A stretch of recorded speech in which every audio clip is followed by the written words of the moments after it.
Hey everybody, it's the Burger Dude, and today I want to show you how I make White Castle sliders, but vegan, and I'm guessing probably way better. My next door neighbor who had these, who's not vegan, he actually said that these are the best burgers he's ever had. I don't know if he was being nice, but that's what he said, so I'm going to take his word for it.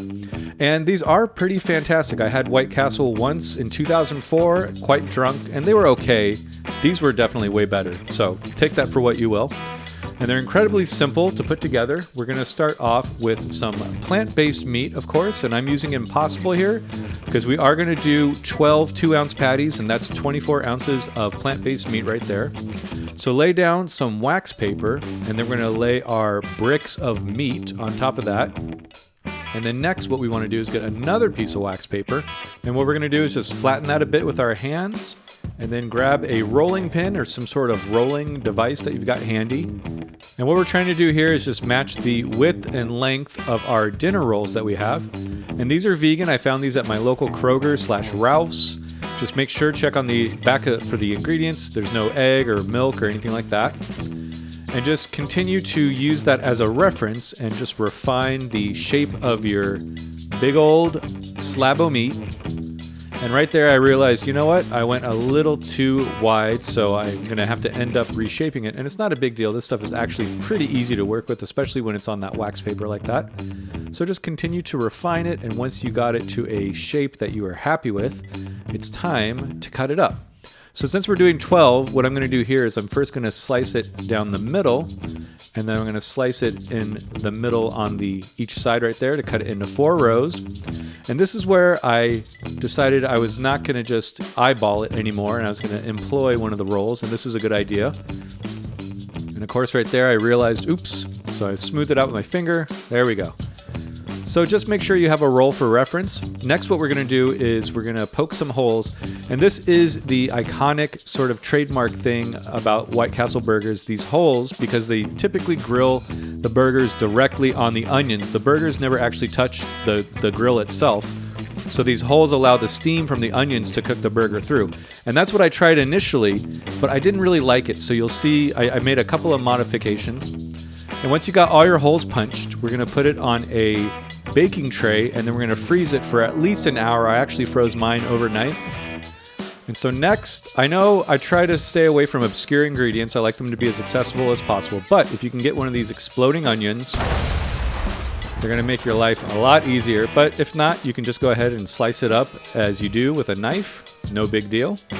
And next, we're going to get our vegan cheese slices. And I know that these they get a lot of hate, but they're actually really good now. They've changed the recipe or something. I don't know what it is, but they're way better than they used to be. So if you tried them and you didn't like them, give them another shot. And what we're going to do here is we're just going to slice them up so that they match the size of our slider burgers.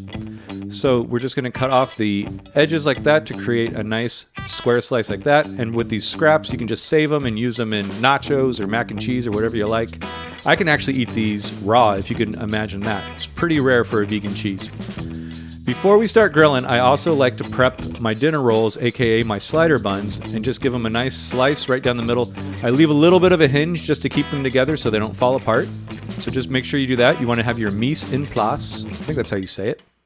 And next up, I want to show you a sauce that I made because it was really good, but these burgers don't really need a sauce. I mean, feel free to put ketchup or mustard on them, or if you want to make a sauce like this.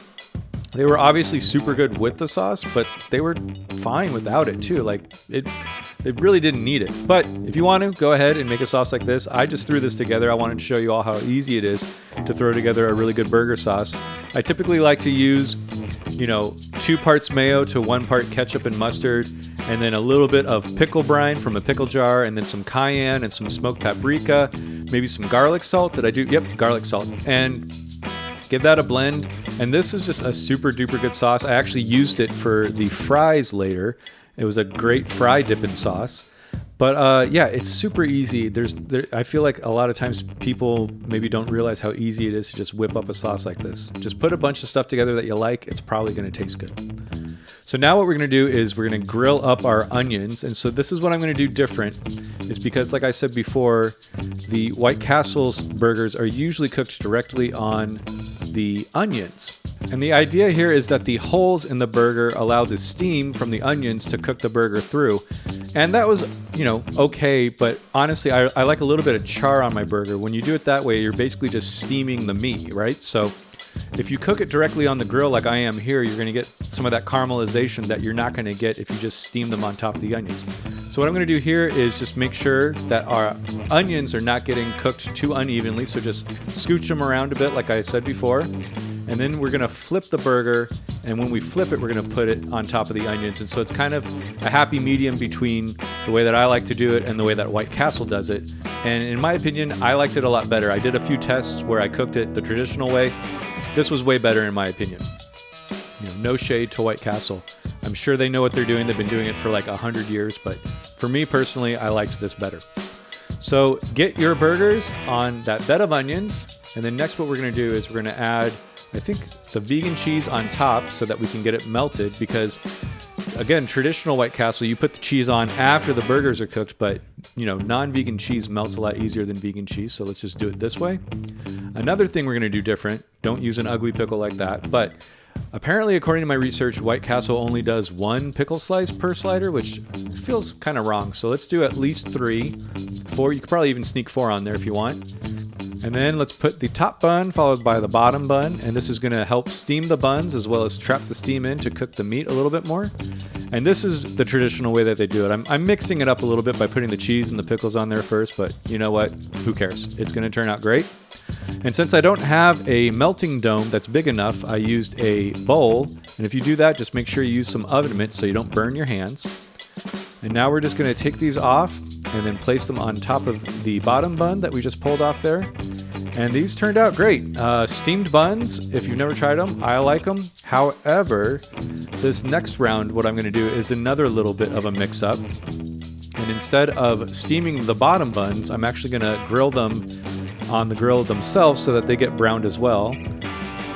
Like that.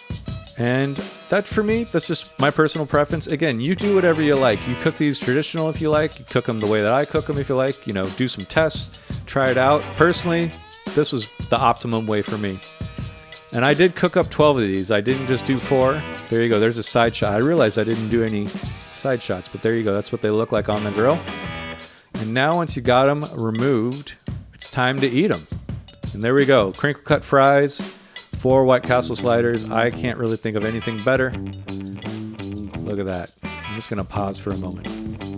So much good flavor from those onions. That's really the onions. Look at those.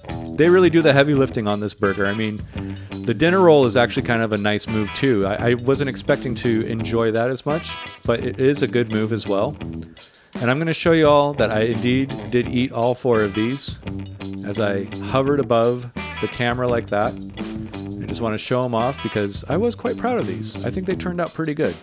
In fact, I had so many left over that I put them in the fridge. The next morning, I ate one for breakfast cold. I didn't even heat it up, and it was still super duper good. And I think that's really a testament to how delicious these burgers are. So I really do hope that you all give them a try. They're super easy, super delicious, and they'll just knock your socks off and, give them to your non-vegan neighbor. See what they think.